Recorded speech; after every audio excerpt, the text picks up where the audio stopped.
What up, y'all? It is Alex, and this video is about kicks, kick drums specifically, and whether or not yours sounds good. So some people have asked me, and I've asked myself, how do I pick a good kick drum?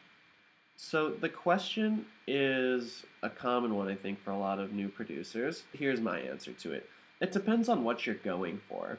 If you're trying to make a massive banger techno track, then maybe you want a massive kick drum, but still maybe not. Are you trying to make a pop song, like a Justin Bieber type of song? Then maybe you still want a kick that's pretty present, but not that dominant. Maybe because you want the vocals to be dominant. So maybe you want a more chill kick in that situation. Or are you making a track like Porcelain by Moby? If you haven't heard it, that's this track. It's clipping a little bit, let me turn it down. In that case, the drum's going to be a little less dominant, and it's going to be letting, the strings and the piano and everything else shine. So, yeah, it really depends what you're going for. That's going to be a determinant of what type of kick drum you're trying to use.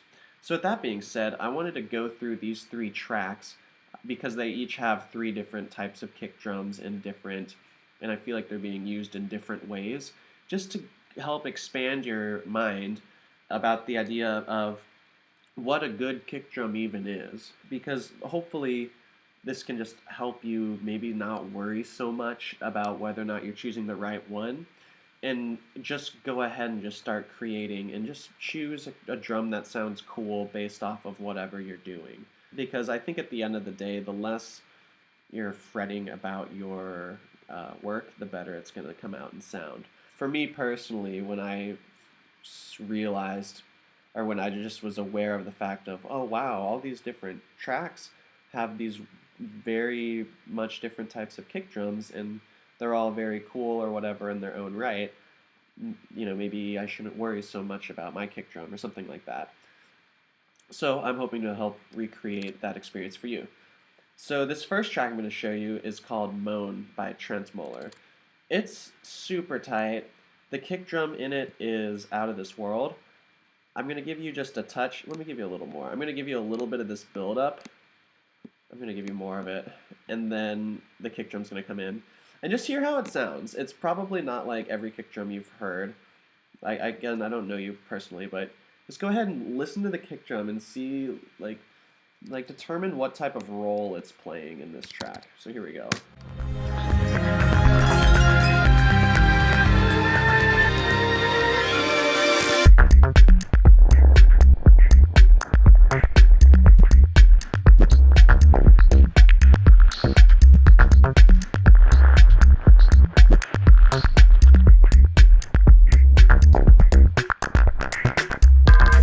If you didn't have headphones or a sub, you may not have really gotten to appreciate how awesome that kick drum is. But basically that kick drum is just slamming.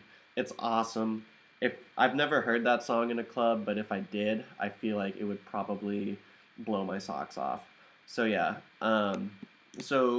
In this situation for this track, it was really important for that kick drum to be super loud, super present in the mix. Very dominant. It's really the star of the show, and that makes sense because it's techno soundy track.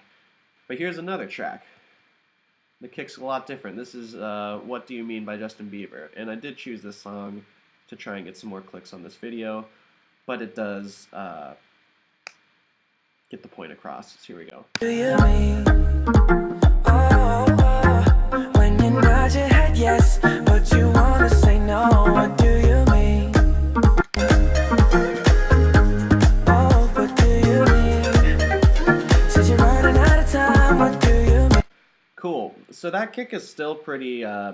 It's still pretty prominent in the mix. I mean, I think some people were calling this like a dance pop track, and basically the kick's prominent because for a dance type of track, it usually needs to be pretty prominent in the mix. But it's not dominating like it was in Trentemoller. Like this kick isn't sending you to the ground to die or whatever, because that's not the point. The point of this song is to make sure that you can hear Justin Bieber singing, and this kick is supposed to still be strong enough to keep you moving and dancing or whatever you're doing. So it's fine that the kick is less loud, because if it was a similar kick like Trentemoller's, then like that I mean, that could be interesting, but that, like, for the point of this pop song, that's just counterintuitive to a lot of people, and that would just be weird. So yeah, so that's why in that song they have a different sounding kick. And let's go to Moby's.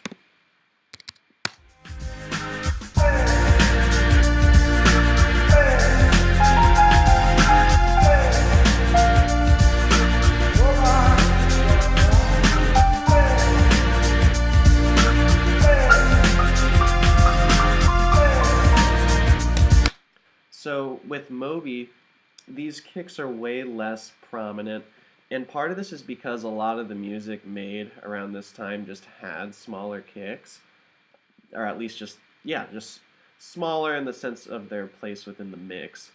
And at the same time, for this track, it's kind of nice that the kick isn't just like super in your face, because there's so much beautiful stuff going on in terms of harmony and melody that the kick could actually take away from that.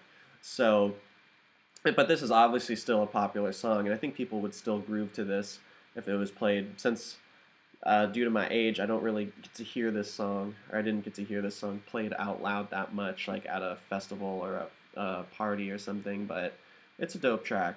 So if you're making a track that has lots of melodic and harmonic sort of dynamics that you're really trying to highlight, and that's really the main focus of the song, then maybe your kicks aren't going to be that big. They could still be, but maybe they won't be, because you have all this other melodic stuff that you've constructed that you're really trying to showcase. But to summarize, basically I showed you these 3 tracks because a lot of times producers might be wondering, am I choosing the right kick drum? Does this kick drum sound good? And it really just depends on what you're going for. If you're trying to make a track like, or at least like a track section like this one in Moan by Trentemoller, you probably want your kick to be massive and slamming. And if not your kick, then probably like your bass or something, but maybe your kick. But if you're making a track like for a pop vocalist, but you're trying to keep it dancey, then yeah, you probably still want a kick that's keeping some presence, keeping some rhythm going, but you're not wanting like some massive kick like from Trentemoller's. So maybe the best kick for that is one that's kind of like this one in the Justin Bieber song. But at the same time, maybe you're trying to make a more atmospheric, beautiful, melodic, and basically you don't want to have massive kicks in the way. And in this case, then you might just want to have a kick that doesn't have that much presence, and it's just kind of keeping the rhythm going, but is not too intrusive. So yeah, the kick that's going to make your mix sound good is largely dependent on what your track is or what you're going for. So that being said, maybe approach your next mix more like that, and don't worry so much about the kick. Instead, just think about what you're trying to do, and then what type of kick will help you do it. It's almost like if you asked a chef, "Oh, am I choosing the right piece of meat?" It's like, well, what are you trying to make? Are you trying to make chicken fried steak? Are you trying to make fish? Well, then you should have a kick drum that's like a fish. You know what I mean? With that being said, I hope you found this video helpful. If you did, please give it a like or hit subscribe. If you have any questions or comments or concerns, or want me to make another type of video, then go ahead and just type in the comments below and I'll get back to you. That's all I got for today. With that being said, thanks for watching. I do appreciate it, and good luck producing, and peace, y'all.